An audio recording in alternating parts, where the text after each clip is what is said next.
तो है guys, welcome back उदाहरण ब्लॉग्स में। तो गाइस मैं सुंदरनाथ आज मैं एक मीटिंग पे आया था, अभिषेक बनर्जी आए थे, ठीक है गाइस, और ब्लॉग स्टार्ट करते हैं।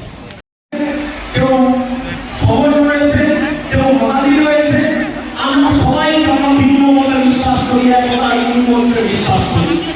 আমরা বিশ্বাস করি আপনার পুজো করার, আপনার ধর্ম মানার, আপনার রীতিনীতি ঠিক করার অধিকার কেন্দ্রের সরকার বা রাজ্যের সরকার নয়, আপনি স্বাধীন ভারতবর্ষে স্বাধীন চেতা মানুষ হিসেবে এই সিদ্ধান্ত আপনি নেন, অন্য কেউ নয়। প্রধানমন্ত্রী এসে বলছেন যারা মাছ খায়, যারা ডিম খায়, যারা মাংস খায় তারা দেশ বিরোধী। আপনারা কারা মাছ মাংস ডিম খান? একটু হাত তুলুন, একটু হাত তুলুন, আমাদের হাত তুলুন। আপনি দেখুন যে প্রধানমন্ত্রী 10 বছর আগে আর্টসেনিকের নাম করে দেশের প্রধানমন্ত্রী হিসেবে ভোট চেয়ে মানুষকে বিভ্রান্ত করে ক্ষমতায় এসেছিল, 2014 সালের আগে দেশের মূল্যবৃদ্ধির পরিস্থিতি কি ছিল আর আজকের পরিস্থিতি? 400 টাকার একটা রান্নার গ্যাস ছিল 2014 সালে, আজকে সেই রান্নার গ্যাসের দাম 1,000 টাকা। একটা ডিম আপনি বাজারে কিনতে গেলে একটা ডিম 2.5 টাকায় পাওয়া যেত 14 সালের আগে, আর আজকে একটা ডিমের দাম 7 টাকা। আপনি যান এক কেজি চা পাতা কিনতে, আজকে 10 বছর আগে চা পাতার দাম ছিল 100 টাকা কেজি, আজকে 1 কিলো চা পাতার দাম 280 টাকা কেজি।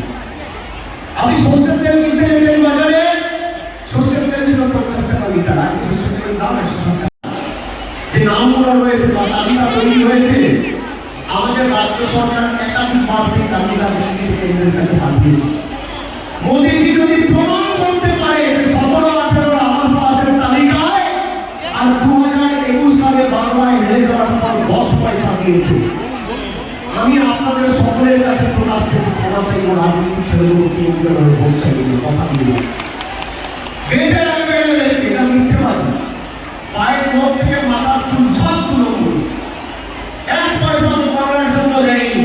আর আমি আপনাদের বলছি কেউ চিন্তা করবেন না, যারা আবাসের জন্য আবেদন নিবেদন করেছেন তালিকায় যাদের নাম রয়েছে, যারা সত্যি বাড়ি চান, বাড়ির প্রয়োজন, গরিব মানুষ, মাথার উপর ছাদের প্রয়োজন, আমাদের সরকার আগামী দিন এই ঝাড়গ্রাম জেলায় লোকসভায় কালীপদ সরেনের হাত ধরে আগামী 31শে ডিসেম্বর 2024-এর আগে বাড়ির প্রথম কিস্তির টাকা আপনার অ্যাকাউন্টে পৌঁছে দেবে, কারোর কাছে যদি কেউ বলে যে আবাসের টাকা মোদী পাঠিয়েছে, তাহলে তাদের বেঁধে রাখবে, বেঁধে রেখে আমাকে ফোন করবে।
है